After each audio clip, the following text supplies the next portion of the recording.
Y bueno, Euge, ¿cómo estás? ¿Qué nos traes para el día de hoy? Muy bien, les traigo una nota hermosa de Infobae que dice, eh, traen un juzgado, una cámara de apelaciones en un pueblo recóndito de la provincia de Santa Cruz. Con ese titular que despertó, llamó mi atención. eh, Inicio, digamos, esta columna hablando sobre la reforma judicial como política pública en las provincias, ¿no? En estos pueblos recónditos. Yo no soy una especialista en temas judiciales, pero me gustaría abordar este tema porque la verdad es que la presencia del Estado en la provincia fue el principal motor dinamizador de la sociedad santacruceña, y no solo santacruceña, sino que de la región patagónica en general. Y a veces los motivos iniciales por los cuales se hizo un avance estatal en estos lugares no se tiene presente, que es básicamente la generación de soberanía, ¿no? La búsqueda de soberanía. La reforma judicial apunta en uno de sus apartados a desconcentrar las causas de materia federal, eh, sacarle un poco de poder a los 12 jueces federales que concentraban casi todas las causas, sobre todo en Comodoro Pi, sobre todo las que tenían que ver con denuncias por corrupción, bueno, las que tuvieron a Cristina constantemente yendo a declarar, eh, y apunta a desconcentrar un poco ese poder de decisión, creando nuevos juzgados en todo el país, nuevas fiscalías, nuevas defensorías. En ese marco, el gobierno tomó un proyecto de reforma que en el marco de la Justicia 2020 lo había redactado un grupo de senadores del macrismo, que hoy se oponen fervientemente sin haber leído el proyecto de la reforma judicial, pero en sus bases esta parte se había tomado del proyecto que habían ideado ellos y que tenía que ver con federalizar el tema de los juzgados. En ese contexto se pensaron dos nuevos juzgados federales, uno en Río Turbio em, y una cámara de apelación en Piedra Buena. Perdón, los dos juzgados federales, uno en Río Turbio y otro en Perito Moreno. Eh, Ahora bien, Infobae titula, un título muy sugerente, una cámara federal en un pueblo recóndito de Santa Cruz donde casi no hay internet, ni oposición. Ese título es para analizarlo desde todo punto de vista, ¿no? En primer lugar, porque no es cierto que casi no haya internet, podemos tener los problemas de conectividad que tiene todo el país, pero no es cierto que casi no haya internet. De hecho, tengo alumnos virtuales en la plataforma de la Universidad de la Patagonia, con lo cual puedo dar fe.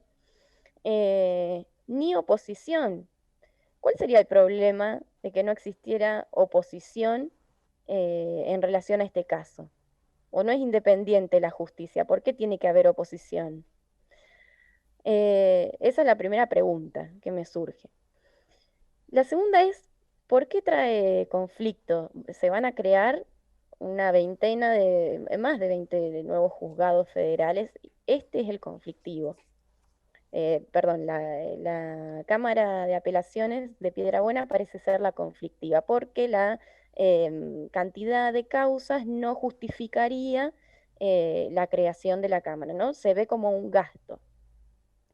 Eh, Esto me recuerda la mirada esa del mal que aqueja a la Argentina es la extensión, ¿no? ¿Se acuerdan del Facundo, la mirada de civilización y barbarie? Sí. Eh, ¿No? Que en kilómetros, la nota dice en kilómetros y kilómetros de nada, en el medio de la nada misma, o sea, es un pueblo. En el medio de la nada misma, quieren poner una cámara de apelaciones, dice, cuando en realidad podrían funcionar perfectamente como estaban, viajando a Río Gallegos o viajando a Comodoro Rivadavia. Todos sabemos, los que vivimos en Santa Cruz, que eso achica muchísimo las posibilidades de democratizar realmente el acceso a una justicia para los que habitamos en estos pueblos recónditos. No porque sean recónditos, sino porque las distancias son muy Son grandes, larguísimas, sí. entonces se hace muy difícil y cada vez que hay un avance del Estado en estas provincias, siempre trae como política pública un montón de otras cosas laterales alrededor que dinamizan a las sociedades. De hecho, la creación de nuestros pueblos, por ejemplo, en la zona norte, son los pueblos que se crearon alrededor de la presencia de YPF, que fue la presencia del Estado. Comodoro, Caleta, Pico Truncado, Cañadón Seco.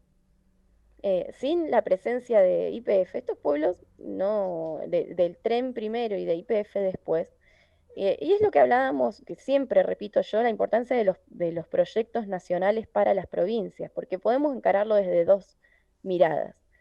O decimos que son provincias inviables, como ya se sostuvo, sobre todo durante los 90, o decimos que necesitamos un proyecto que genere soberanía sobre el territorio nacional y abandonamos la mirada de la pérdida de este mal que aqueja a la Argentina es la extensión, ¿no es cierto? Entonces, me parece que bueno, muchos se van a preguntar qué hacía Piedra Buena en el medio de la nada, ¿no? Porque Piedra Buena estaba haciendo algo en ese lugar recóndito, ¿no? Justamente generando soberanía, parece que hay algo que no se entiende respecto a, a la ocupación, al poblamiento, a las políticas de poblamiento eh, que, que se realizan en todo el territorio de la Patagonia, ¿no? Es muy común desde la mirada porteñocéntrica, decir eh, que, porque lo he escuchado en primera persona, ¿no? Que son provincias inviables, que son territorios que no tienen razón de ser, ¿no? Y entonces eso parece ser que invalida hasta la propia, la propia generación de posibilidades de acceso a la buena justicia, al buen servicio de justicia. Entonces, no me quería meter directamente sobre los puntos específicos del proyecto judicial, porque puede ser que esto sea de hecho, la Cámara de Apelaciones ya se había creado en el 2015 y nunca se había habilitado, se había frenado por el macrismo. Eh, Puede ser que esto traiga alguna que otra consecuencia de índole administrativa, de gasto público, digamos, son cuestiones que podrían ser discutibles. Ahora, plantearlos en términos de, en un pueblo donde casi no hay oposición, en primer lugar, eso destruye cualquier término de independencia judicial. Y después en un pueblo recóndito, como si hubiese pueblos de primera y otros de tercera, ¿no? Algunos que sí, otros que no. Y como siempre, bueno, Infobae recupera algunos dichos de políticos locales opositores, como ya la célebre Roxana Reyes del PRO, eh, diciendo, bueno, ni siquiera hay un juzgado penal y quieren poner una cámara de apelaciones, dice, esto es claro que es para favorecer a Cristina y bueno, con un desconocimiento, yo creo que excesivo desconocimiento, ya es una intencionalidad de imprimir un discurso eh, como hacer un favoritismo al oficialismo, ¿no? Cuando en realidad la reforma judicial no toca la cuestión de los jueces naturales, o sea, los jueces que tienen a cargo sus causas seguirán a cargo de esas mismas causas, ¿no? Pero eso es una de las falacias que se intentaron Total. transmitir, ¿no? Y acá vinculo con lo que comentaba Kevin sobre por qué no se está hablando de coronavirus. Bueno, yo creo que hubo una prédica instalada sobre el avasallamiento de las libertades y de la república de este gobierno. Entonces, como no les convenía unir esfuerzos para poder tener un sentido común en relación a la pandemia, politizaron ese tema y además aprovecharon y ahora atacan con la reforma judicial porque les es mucho más fácil poder decir que con esa reforma están intentando la impunidad de Cristina, que es finalmente su objetivo político número uno. Eso sería lo que traía para comentar hoy.